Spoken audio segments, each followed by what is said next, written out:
في علاقات كتير حوالينا دايما في طرف بيبذل وبيحاول وطرف بياخد بس.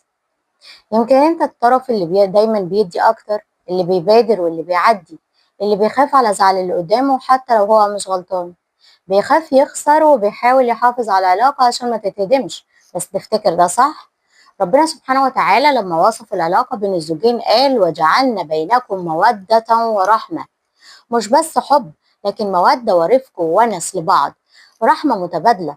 يعني تلاقي حد تعرف تتكلم معاه وتبكي وتضحك وتشكي وتفضفض بدون خوف، تبقى مطمن وحاسس بأمان.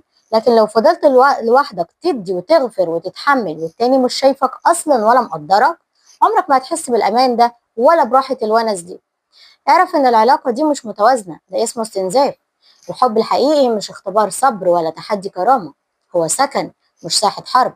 فلو حسيت انك دايما اللي بيدي اكتر، ارجع خطوة لورا وافتكر ان نفسك ليها حق عليك. انت تستاهل تحافظ على قلبك قبل اي شيء. دي كانت دقيقة لقلبك.